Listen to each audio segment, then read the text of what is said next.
In our previous video, number 2, called What is Monotheism?, we explored what monotheism is. In this one, we're going to understand how and why this single point is so significant that it can bring blessings to the entire world.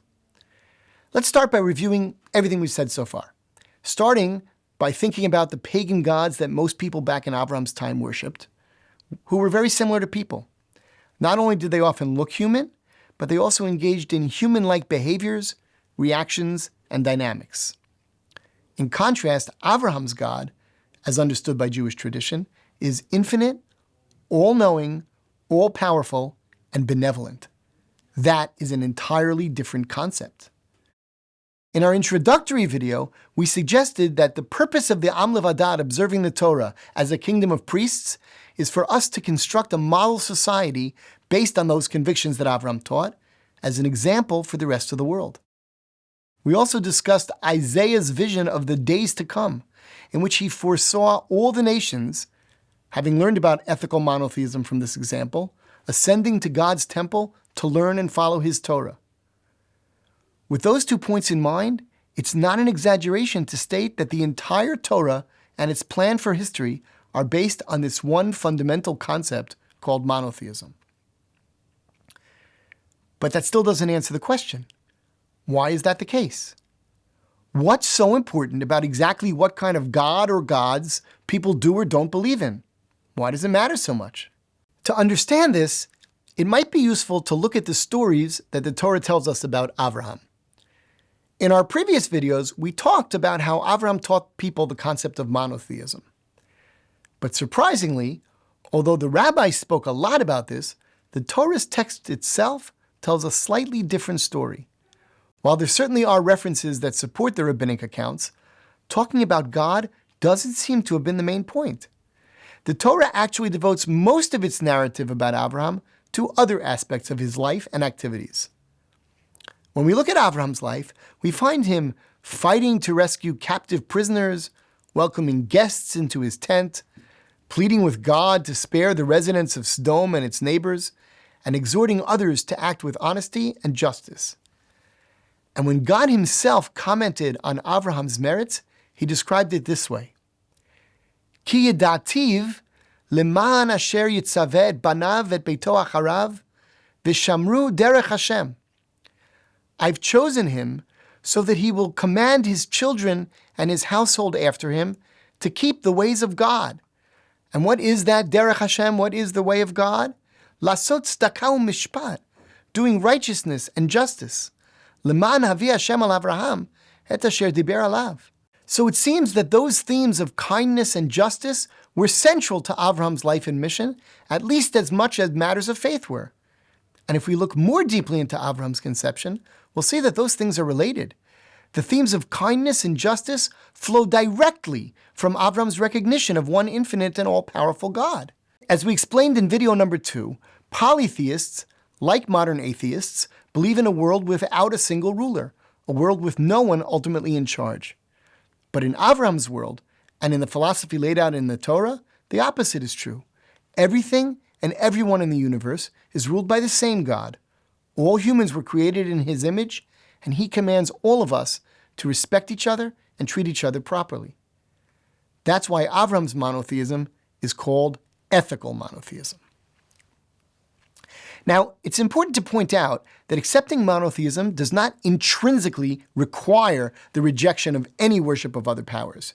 People can, and historically many, both Jews and non-Jews, did affirm the existence of one all-powerful God while still believing in and worshiping other entities like angels, minor deities, or forces of nature. While conceding that there is one God who rules everything, this kind of idolatrous worship can be based on the assumption that God has assistants and subordinates who've been granted a degree of autonomy. Just like someone who needs help from the government will not necessarily approach the king or the president or even the mayor of the city, but instead he might appeal to a mid or low-level officer or clerk with the authority to help him. Similarly, the so-called monotheistic idolater might appeal directly to the authority that he believes is responsible for health, livelihood, fertility, or whatever it is he needs. But Abraham's message demanded complete allegiance to God, insisting that we worship Him alone, thereby acknowledging that any intermediaries or assistants that He may employ have no autonomy or independent will. Rejecting idolatry, therefore, means rejecting the idea that anyone or anything else has any control or power at all. But by itself, simply refraining from idolatry is also not enough. To accomplish the transformation leading to the promised blessing, humans must do more than simply accept or affirm the truth of pure monotheism. This declaration has to come with the appropriate action. And therefore, Abraham taught that besides rejecting idolatrous worship, the people have to also actively worship the one true God to ensure that their belief is more than theoretical. For monotheism to be transformative, it has to become an integral part of the believer's psyche. That's why, at several points in his life, we're told that Abraham not only called out in the name of God, but also built a mizbeach, an altar to God. Those altars demonstrated that he wasn't speaking about abstract philosophy, but about a God who demands that we worship Him and follow His commandments. This can perhaps be understood as an implicit rejection of yet another modern philosophy, which is sometimes called by the name deism, the belief that there is a God who designed and created the world, but remains entirely apart from it and isn't involved with it at all. According to that view, God is not concerned with what happens on earth, and He never interferes with human affairs.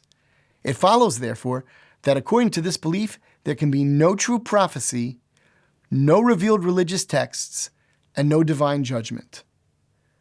Now, deism can be quite comfortable from a philosophical perspective, because it seems reasonable that an infinite, eternal, perfect God would not interact with transient, imperfect beings like us. And it can also be quite comfortable from a practical perspective, because there are no commandments other than, according to some, a vague imperative to live an ethical and good life. But Abraham's belief rejected that as well. Abraham's God is intimately involved with His creations. He rules, commands, and judges the world, and that creates a moral obligation to worship Him, acknowledge our dependence upon Him, and express gratitude to Him for everything we have. This worship is intended to keep us focused on our purpose as humans, which is to elevate ourselves by following God's commandments, to lasot tzedakah u'mishpat, to perform acts of kindness and justice, as He said about Abraham. And that is why monotheism matters so much. And that's also how it can bring blessings to the world.